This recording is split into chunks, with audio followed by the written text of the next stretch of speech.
আমরা টাকা পাই, টাকা দাও না সরকার তোমরা। এত গরিব যদি সরকার হয় তাহলে দেশ চলবে কেমনে? গত 2 মাসে বাংলাদেশের মুদ্রানীতিতে ঘাটতি যা দেখা গেছে গত কয়েক বছরে তা দেখা যায়নি। মানুষের কল্যাণ করে আরো দীর্ঘদিন ক্ষমতায় থাকবে এই রকম যোগ্যতা তাদের নাই। আমি নিজের ইচ্ছা মতো চলি, স্বাধীনভাবে চলি, কারো কথা মতো চলি না। এরা তো এইরকম নিম্নমানের চোর। ওই আম গাছের মালিক বলেছে, বেটা কেমনে উঠেছিলে অন্যের নাম, আমি তোকে পথ দেখাবো না, তোর নাম আর তোকেই নাম। সেই কয়লার বিদ্যুৎ দিয়ে আর পাশের দেশ থেকে আবারও হাতে পায়ে ধরে কিছু বিদ্যুৎ এনে আপাতত কয়েকদিনের জন্য সমস্যার ঠেকা দেওয়া গেছে।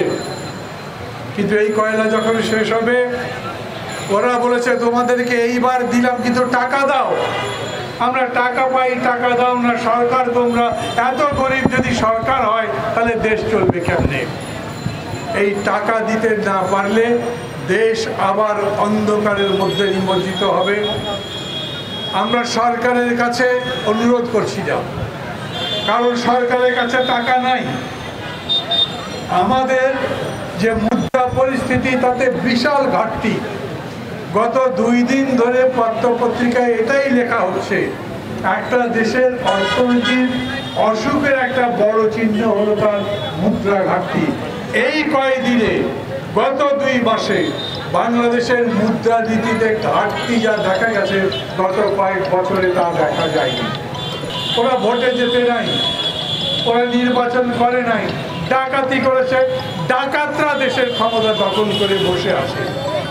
ওই ডাকাত আবার এমন নিম্নমানের ডাকাত, এরপরেও লোভ কমে না। যেখানে যা পায় টাকা পয়সা, ধন দৌলত, দানা সবকিছু লুটপাট করবার চেষ্টায় আছে। মানুষের কল্যাণ করে আরো দীর্ঘদিন ক্ষমতায় থাকবে এই রকম যোগ্যতা তাদের নাই। অতএব এই সরকারের কাছে বিদ্যুৎ পাবেন না, জিনিসের দাম কমানো পাবেন না, মানুষের জীবনের নিরাপত্তা পাবেন না, ভোট পাবেন না, জীবনের মতো জীবন মানুষের মতো বেঁচে থাকবেন সেই অধিকার পাবেন না।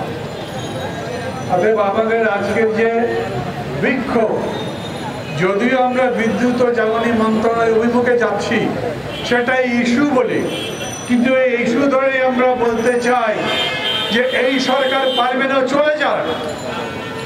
ওর যাবার তো সময় হয়েছে।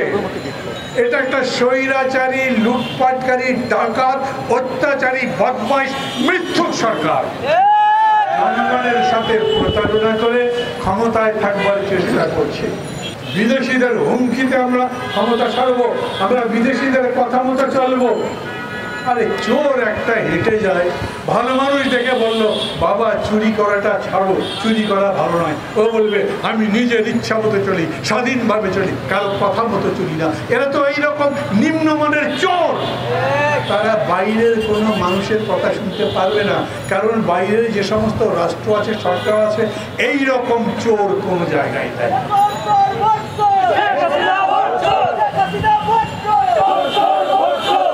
আমাদের সরকার এইরকম বলছে, এখন নামবো কেমনে, যাবো কেমনে, সংবিধান সম্মত পথ দাও। ওই আম গাছের মালিক বলেছে, বেটা কেমনে উঠেছিলে অন্যের নাম, আমি তোকে পথ দেখাবো না, তোর নাম আর তোকেই নাম। এই সরকার আগে বলুক, হ্যাঁ আমি জনগণের ক্ষমতা জনগণের কাছে দিতে চাই। তোমরা যে অন্তর্বর্তী সরকারের কথা বলছো, সেই অন্তর্বর্তী সরকারের কাছে দিতে রাজি আছি। আমরা বলবো কিরকম করে অন্তর্বর্তী সরকার হবে, কিরকম করে সেই অন্তর্বর্তী সরকারের হাতে ক্ষমতা চলে যাবে।